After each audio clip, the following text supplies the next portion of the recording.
Good morning. I'm Darrell West, Vice President of Government Studies and Director of the Center for Technology Innovation at the Brookings Institution. And I would like to welcome you to this event on mobile innovation in Africa.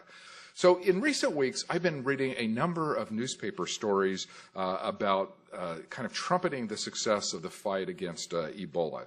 There have been a number of stories kind of noting the fact that we're actually down to very few cases of Ebola, even in Africa. And we all remember last fall the situation where we all were panicked and there were a rising number of cases, and it looked like this really was reaching epidemic proportions. But virtually none of the newspaper articles have talked about the role that mobile technology played in dealing with Ebola and contributing to healthcare in general in some of these African countries. And this puzzles me because yesterday we put out a paper reporting on some of the research that we've done on the topic.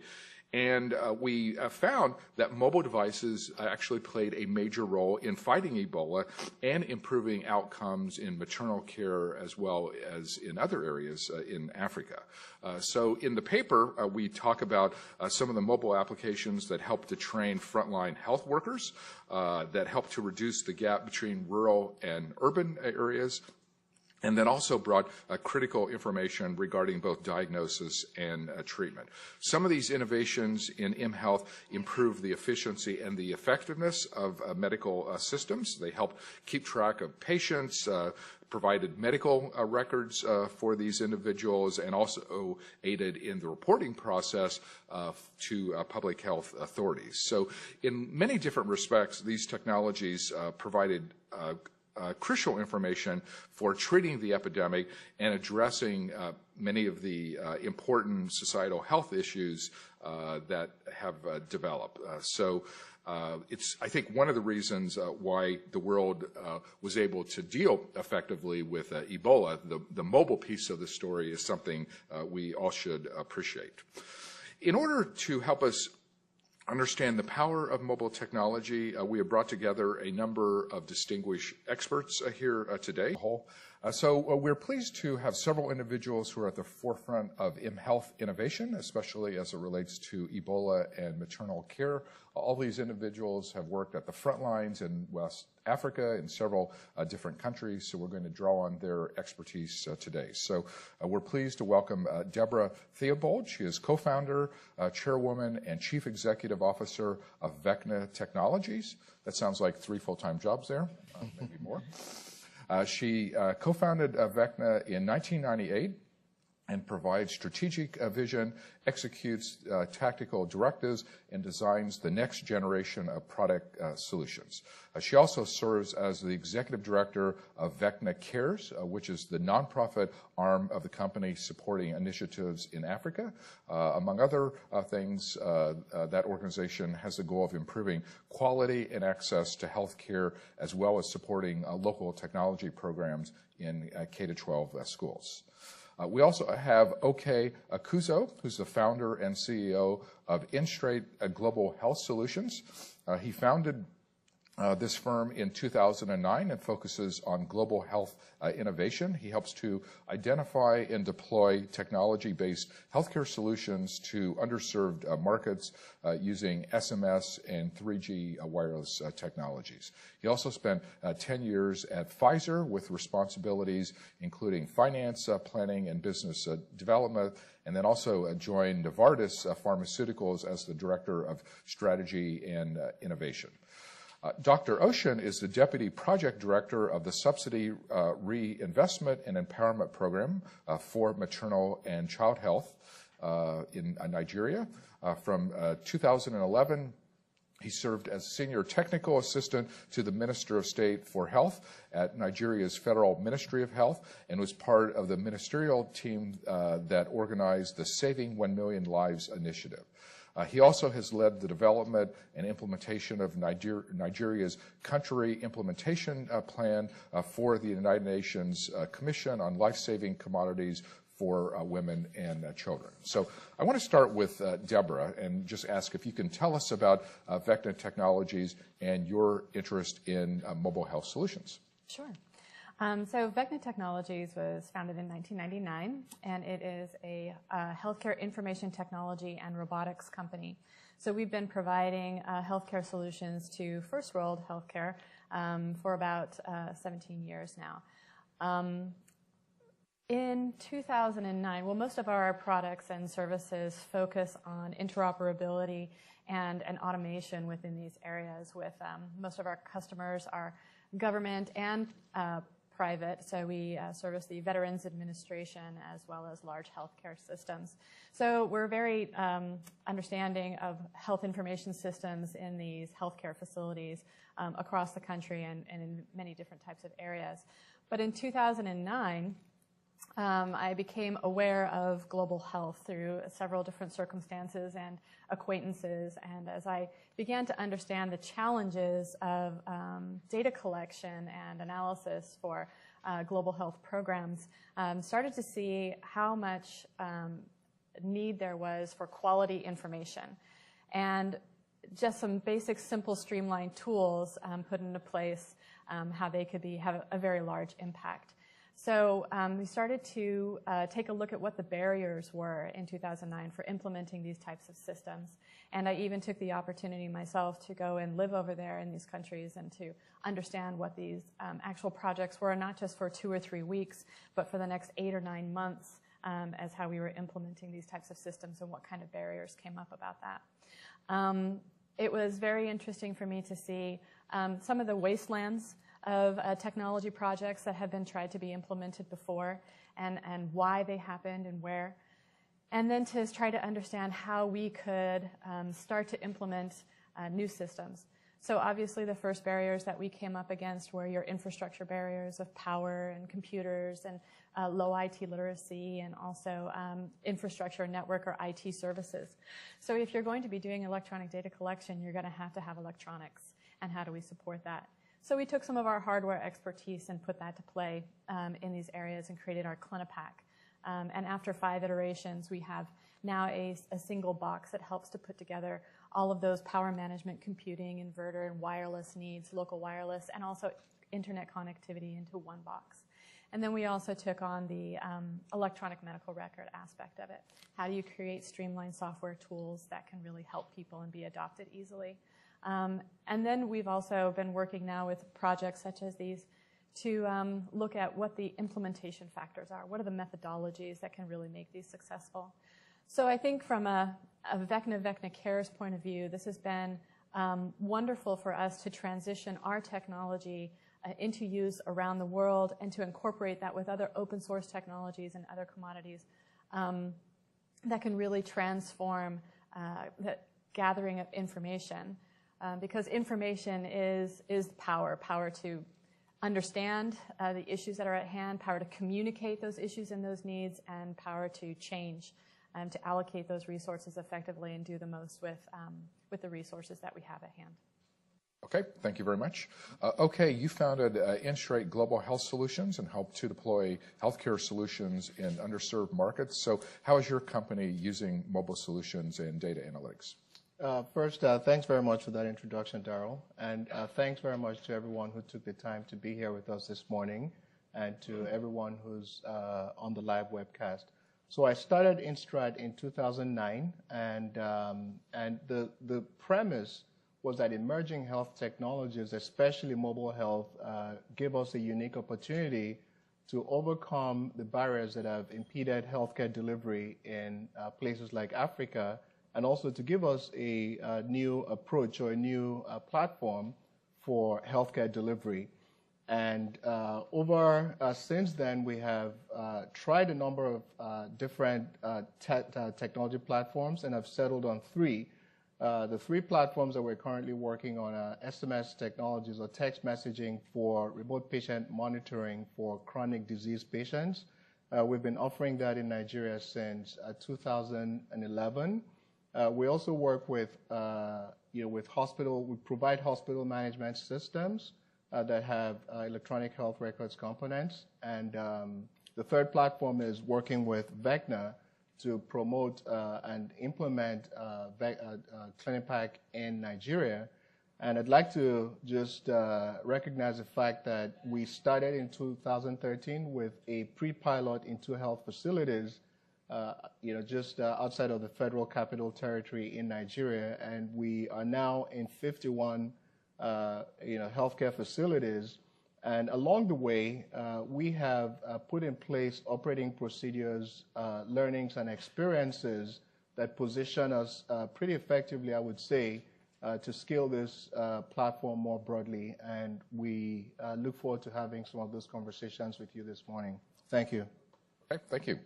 So Dr. Ocean, you've served in Nigeria's Federal Ministry of Health. So can you tell us about your background and responsibilities? Thank you. Although I'm a doctor by training, I think I have more of a development background because of my master's degree in poverty reduction. And in the last 15 years, I've worked in Nigeria in various capacities for agencies, international and local. About 3 years ago, I responded to the call to serve my country, and I joined the Ministry of Health to really just offer assistance in transforming our health sector. And I think we had some achievements. One was we shifted the focus from inputs and processes of building structures, training, into outcomes and results. And therefore, we framed a narrative of let's save 1 million lives in response to our poor health indices. Now, in framing that narrative of saving 1 million lives, we developed a program called the Subsidy Investment Empowerment Program for Maternal and Child Health, which got funded by the presidency to $500 million over 4 years. And what we did was to set up supply and demand-side interventions of deploying frontline healthcare workers to rural areas in the country, mobilizing women to access services by cash transfer incentives, and also addressing the key bottlenecks of commodity stockouts and data reporting and data management.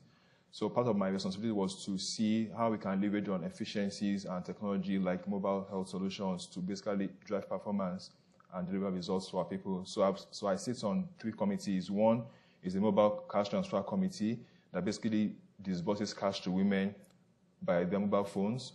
2 is I'm now a steering committee member for the Mama Nigeria Partnership, which is the Mobile Alliance for Maternal Action, in partnership with USAID, Johnson & Johnson, and some other key players. And 3 is just basically using mHealth to improve reporting for government, so we can use the data to inform decision-making and policies. Okay, so let's talk about the Ebola crisis. So each of you have worked in various African countries, places such as Nigeria, Liberia, and Sierra Leone, among other places. I'll throw this out for each of you, and each of you can respond in kind. What role did mobile play in fighting Ebola? Maybe we'll start with Debbie. So the Ebola crisis was something that took people by surprise, and that in some cases we were looking around to see what tools we had that would make an impact here. And it was interesting for us as a project and as a consortium to take a look at what are our resources to help work with this crisis. And among this project, we had 2 great opportunities, and I'll actually let OK talk to one of them that we built upon our CliniPack system that he was saying is out in 50 clinics right now. We have a baseline infrastructure of digital health records and electronic communication with frontline staff workers. That's been hugely positive, and that we put into practice with some Ebola outreach for them. And so having that health system infrastructure already in place that we could tap into and access all of those people immediately was a very good place for us to start, and something that I wish that we had more access and more spread among the clinics so that we could have reached more people at this point. So I think the investment in the health systems infrastructure before these crises start was really impactful. Another thing that I was personally involved in that we received funding through this grant was to take our CliniPack system to Sierra Leone and Liberia and to put it into actual Ebola treatment units. And so our hardware component of this was unique in that the CliniPack that we have created was able to overcome a lot of these infrastructure barriers that were creating a lot of havoc for clinical healthcare workers in these Ebola treatment units, these ETUs. We were able to take the CliniPack and set it up within the green zone in these Ebola treatment units And basically, you plug it into power into a car battery, 12-volt car battery, and turn it on. And from there, you have a server, a wireless network, and your software that can be accessed by tablets within the range of this local wireless network. And that range included the green zone and the isolation zones. And so healthcare workers within the isolation zones were able to use tablets that were designated for these suspected cases and confirmed cases wards and document care within those wards. And then that information was available to everyone throughout. The problem that this was solving is that anything that goes into these red zones cannot come out, including paper. And so people were documenting care within these care zones, and they had no way of getting that out. And so again, we were able to take this technology that had been used within these health systems for basic primary care, for basic maternal child health services, and we were able to rapidly deploy them for these emergency responses. So I think having this foresight of investing in these technologies that are really for health system strengthening and for empowerment of these electronic data capture and sharing can be used very quickly in some of these responses. Thanks for that, Debbie. And so in how we used it in Nigeria, just really demonstrates the versatility of this platform. And so as Debbie referenced, the investments that were made in creating this platform really paid off in this instance, because Nigeria was suddenly faced with the potential for a major crisis in Ebola. And so what we did on our team was to sit back and brainstorm about what we could do given the technologies that we had, and just a moral obligation to try to extend that to help people avoid this catastrophe. And so let me just create the scene for you, and that is that we are working with healthcare workers in remote places, and in some of the places that we're working in, there is no power, there is no potable water, right? And somehow we're still able to put in electronic health data collection mechanisms. And so people in those communities don't have much access to communication. And so as this Ebola was became real, people didn't have all the information that you have about what it is, how to prevent it, what your personal risk was. And so these frontline health workers had that risk. Secondly, given the ignorance that they had around this disease, they also bore the other risk of, if there was a potential, somebody got sick, they would end up at the healthcare center and interact with people who didn't have much more information than them. And so what we figured was that we have a unique opportunity, given that we're working with these frontline health workers, to leverage Clinipac to very quickly disseminate information on Ebola. And so I'd like to recognize the participation, the partnership, and the leadership of the Ondo State government in Nigeria, on this effort. And so what we did was we, within 3 days, had developed and were ready to push out an Ebola awareness tutorial that was specifically designed for the consumption and the understanding of frontline health workers. It took a little bit longer than 3 days for the government to approve the dissemination of that material. But once it was ready, we pushed the material out. Before we did that, actually, we did a baseline survey of frontline health workers to assess the knowledge and attitudes of frontline health workers towards Ebola. And then we did this tutorial. And after the tutorial, which was viewed by over 1,000 people, 1,000 frontline health workers, and I should mention that anecdotally, we understand that each frontline health worker that's educated on subjects such as these influences or educates at least 4 other workers around them. So by touching over 1,000, we're able to touch over 4,000 or educate over 4,000 health workers. And so after the tutorial, we then did a post-tutorial assessment of these same workers that did the pre-tutorial assessment, read the tutorial. And I'm just pleased to announce that on all the indices that we measured, we achieved significant increases in the knowledge by an 11% increase in frontline health worker knowledge on Ebola, and on other behavioral attributes, things like the common sense things. It's, how often do you wash your hands? How often do you wash the surfaces that you work within? How often do you make contact with people who have been diagnosed, or things like, is Ebola a spiritual phenomenon? And on all of these, we're able to achieve anywhere between 6% and on the low end and 39% growth in a shift in attitudes towards this disease. And so we felt that with this project, we were able to significantly shift frontline healthcare workers towards knowledge and attitudes towards Ebola virus disease.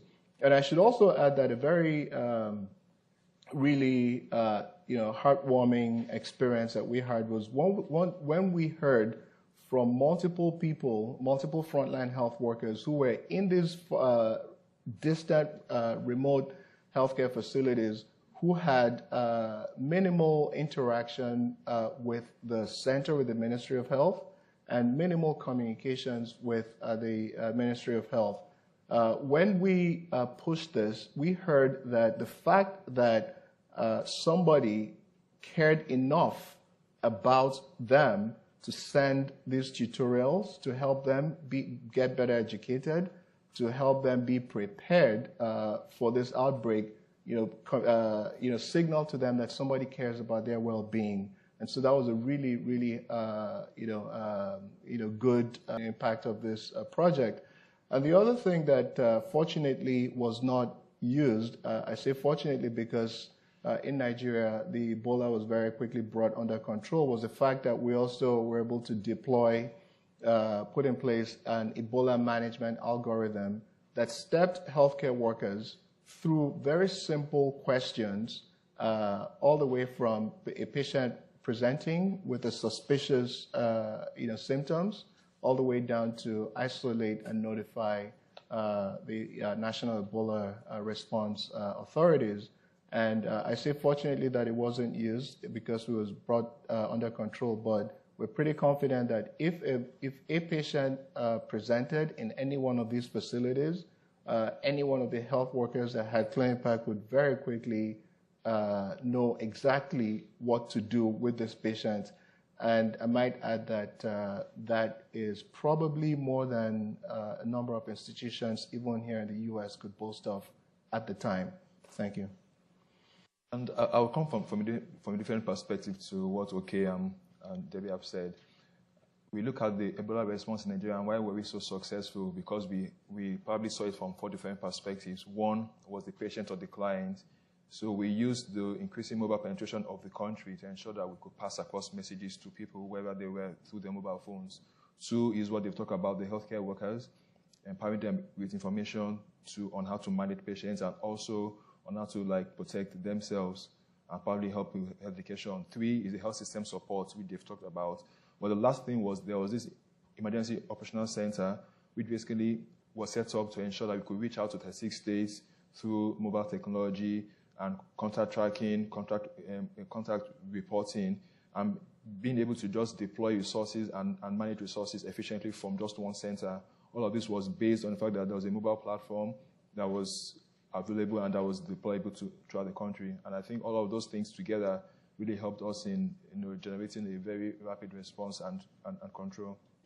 So another question for each of the 3 of you. What benefits did you find, and also what barriers did you overcome, and how did you overcome them? Debbie? In the Ebola response, or in yes. the project as well? So the barriers that I'll start with that.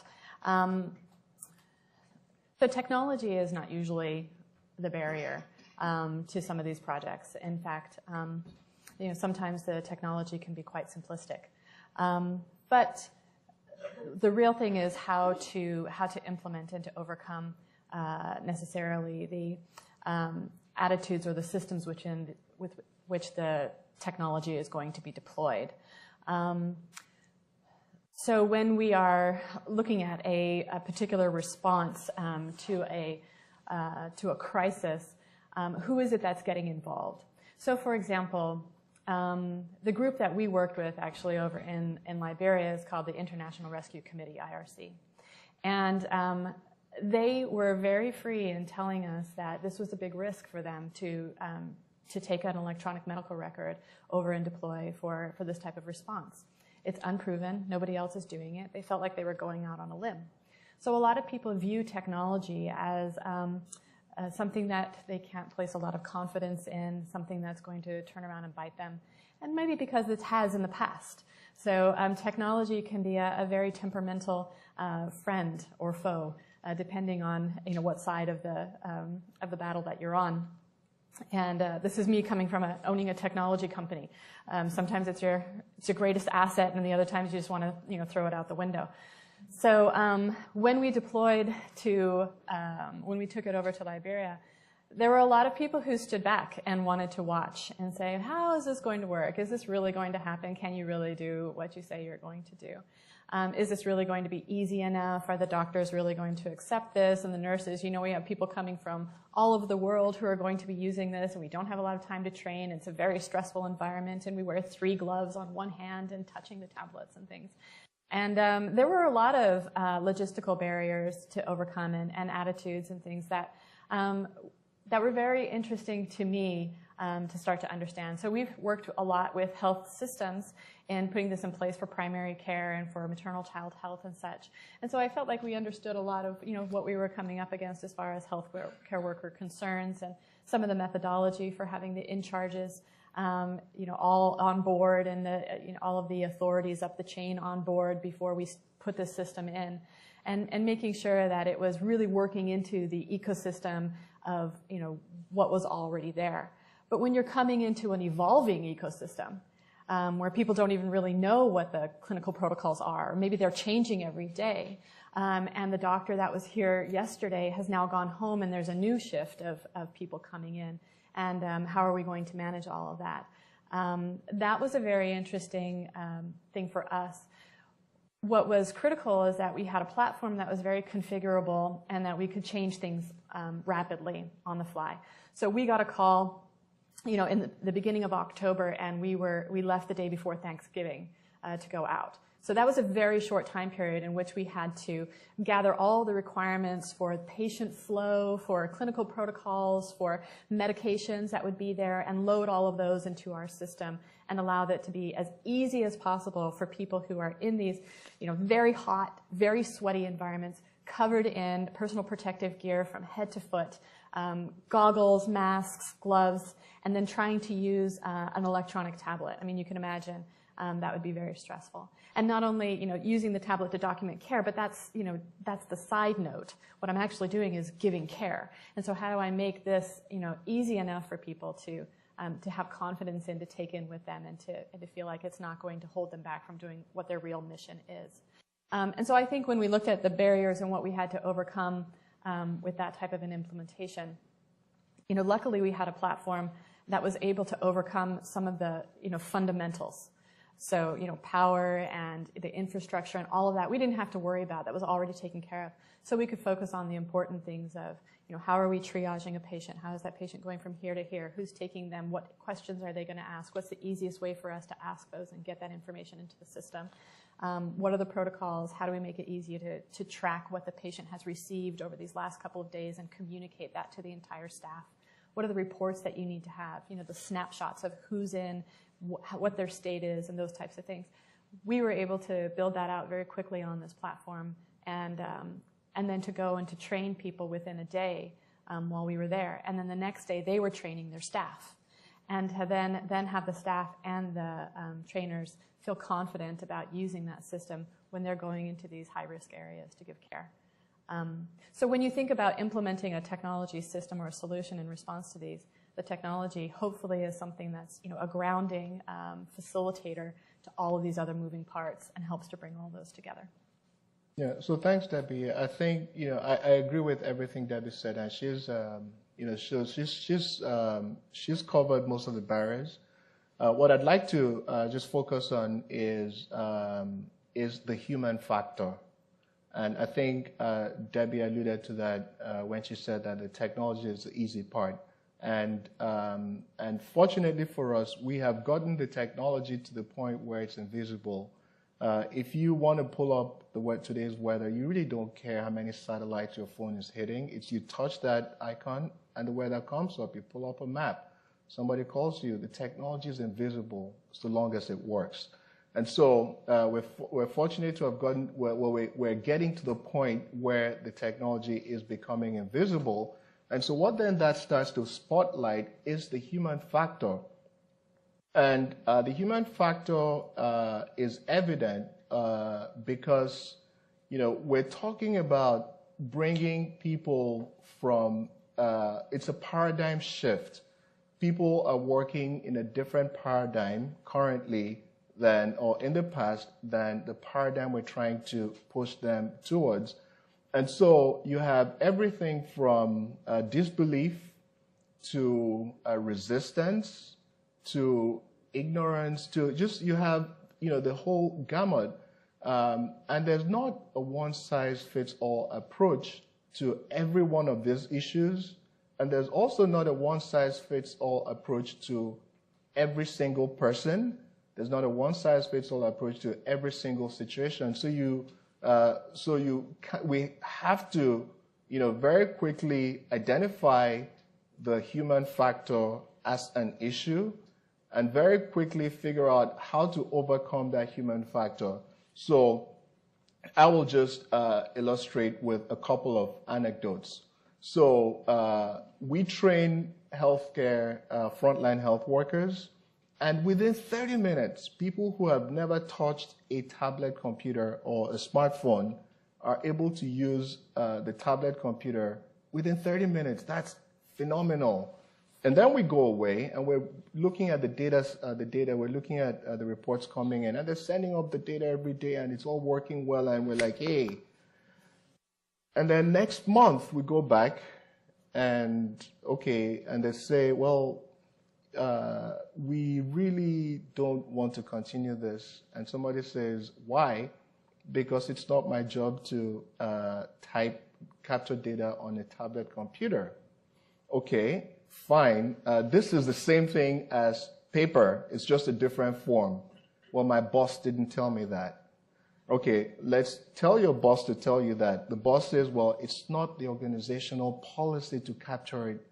And then before you know, you have to go up right to the very top, and the government has to set up a policy to capture data electronically.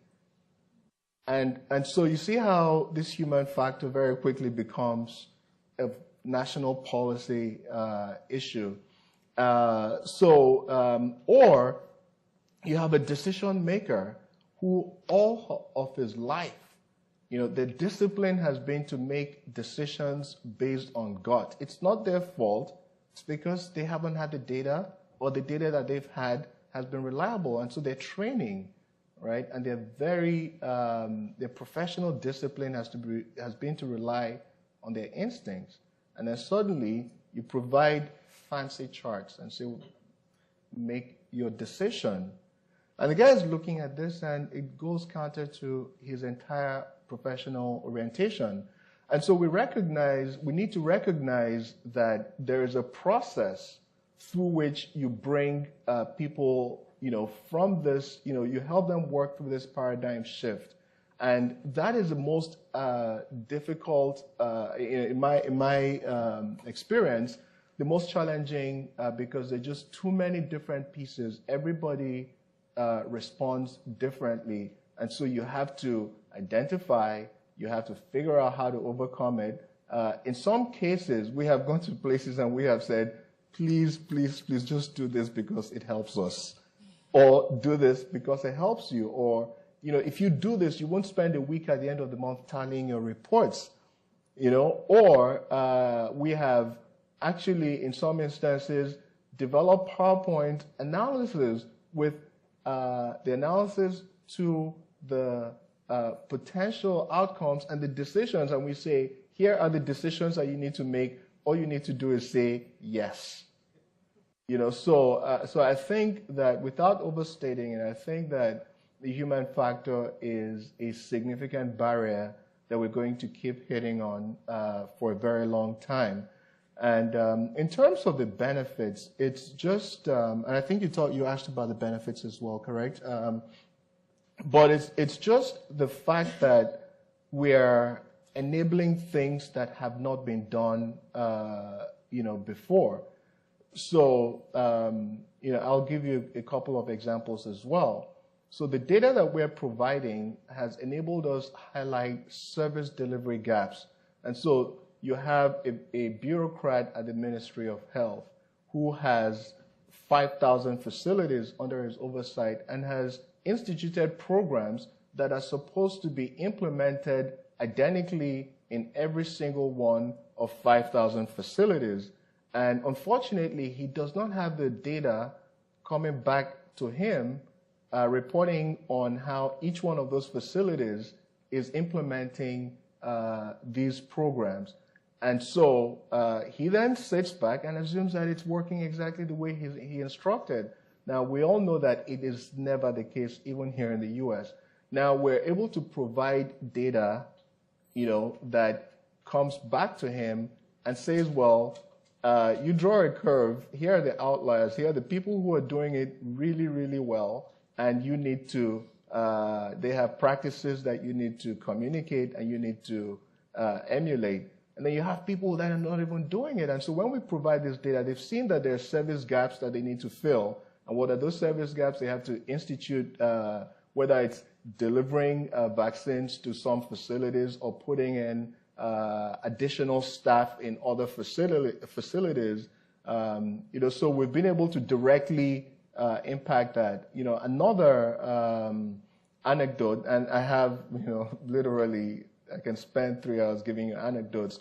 But another one is, where you have, they can do demand capacity planning. So if you have pregnant women who have gone through antenatal 1, 2, 3, and 4, the 4th antenatal visit, you can pretty much tell that over the next month or so, there will be deliveries. And so if we give you a report that in this month you had 300 antenatal 4 visits, perhaps you can plan for 300 deliveries. And so what does that mean? Skilled birth attendants that can handle 300 deliveries. It's the facilities, it's the medication, it's the vaccines, the 0 vaccines for the infants right after they've been delivered. And so they're able to do better demand capacity planning because we're providing data. And I think, I know that this is translating to better health care for the patients and better healthcare outcomes. In time, we will document the impact on maternal mortality, but we are contributing to it right now. Thank you. I'll say one word, and that is responding to change. I think typically we've run a paper-based system for disease reporting, notification, and every other thing.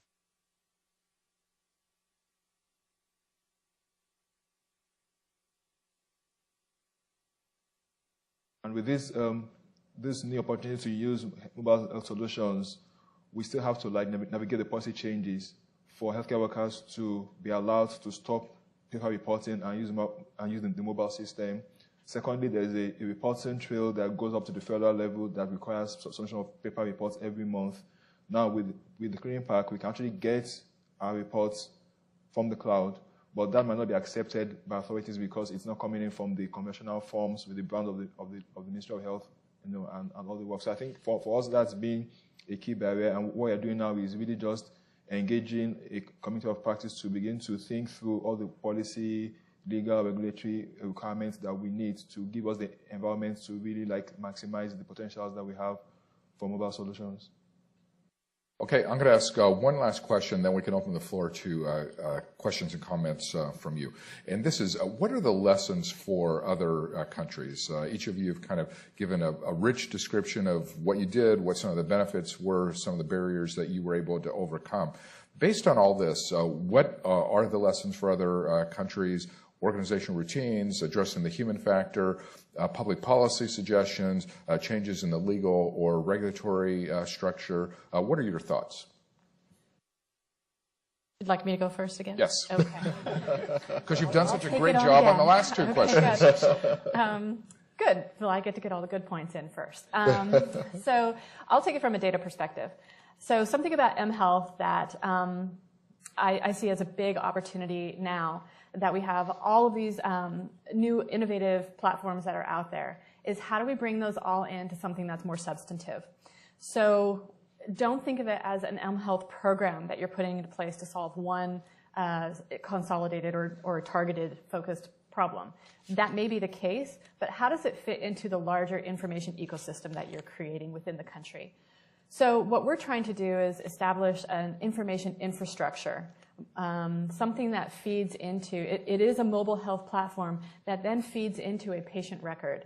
So we are capturing patient-centric data to a patient record. So every time somebody fills out a point-of-care survey about a care that they've just given, so they've documented that care experience, and it goes up into the cloud, we take that and we match it up to the patient, and we continue on a longitudinal record about the care that person has received over the course of the whole episode of care, which may be a pregnancy, a delivery, and then even on into the child's life of immunization and care throughout that. And so what that means is it's not just, and this is interesting because we've gone places and the frontline workers have said, this is a really interesting program. Who is this for?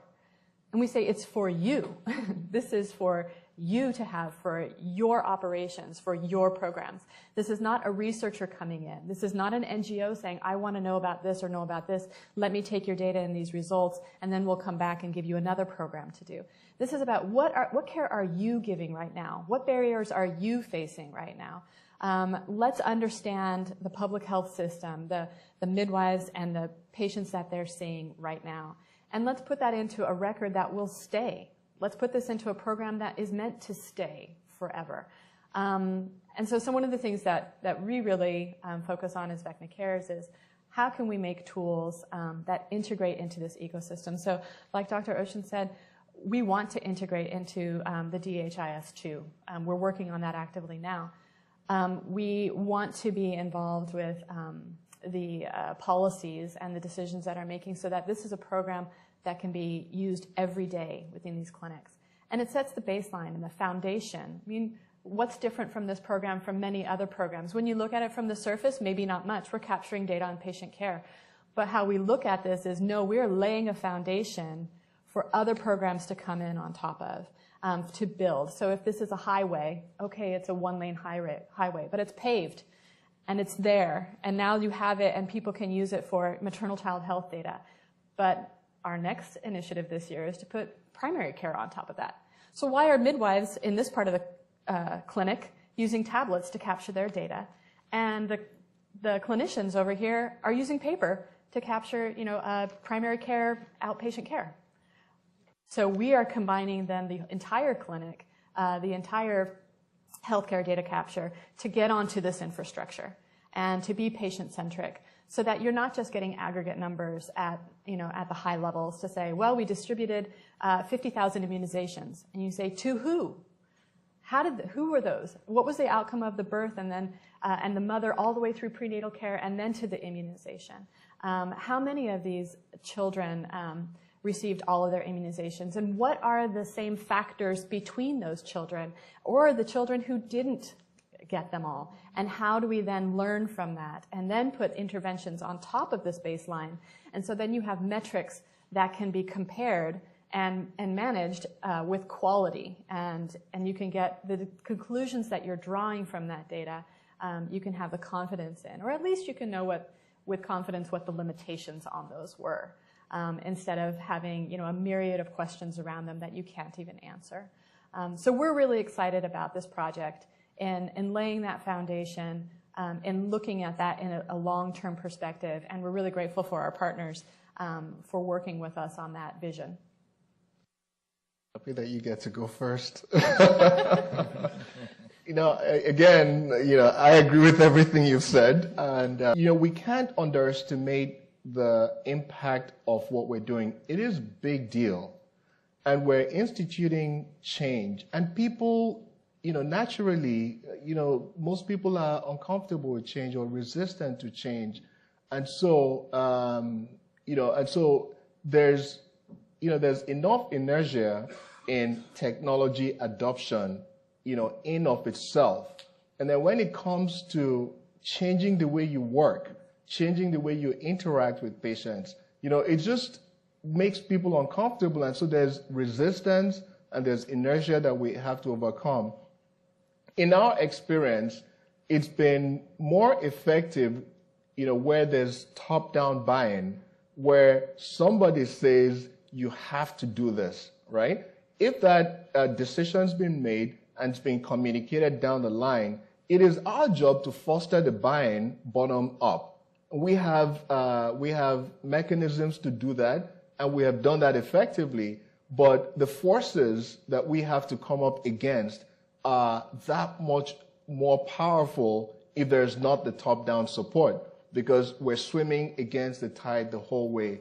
And so where we have, whether it's the head of, the head of the Ministry of Health, or the head of the program communicating down, saying that this is a new way of working and we would like to embrace it. We need to embrace it. This is your job. We have to do it now, right? It really helps people feel comfortable in embracing that change. And, and then, in that process, we then have to start to put in the, change management, processes, to get people comfortable with taking risk and making mistakes and not feeling like, the very serious consequences if they make mistakes and, all the good, change management 101 type stuff.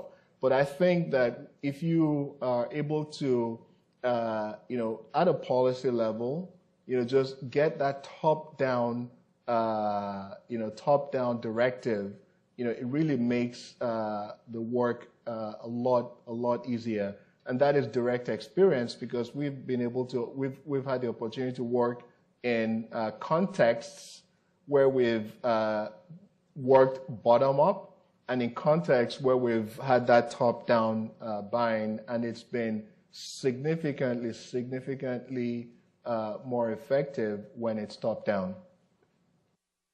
Okay, I go last. So I have. That means you can correct any mistakes that they have made. Okay. So I have 3 lessons to share with other countries. One is, no matter how good the technology is, it needs to respond to problems and needs to offer compelling solutions. So, for instance, when we had the Clean Park experience in Nigeria, we had our own service delivery protocols and formats, and they had to basically come back and begin to retweak and to re-engineer.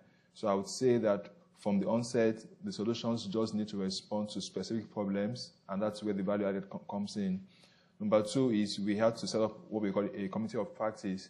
So that brought together policymakers, programmers, the tech people, the mobile network operators, and everybody that is involved in the ICT field and health sector come together to meet, to begin to work out what should be our roadmap for translating from where we are to the mobile system, where it's now going to be nationally owned and accepted.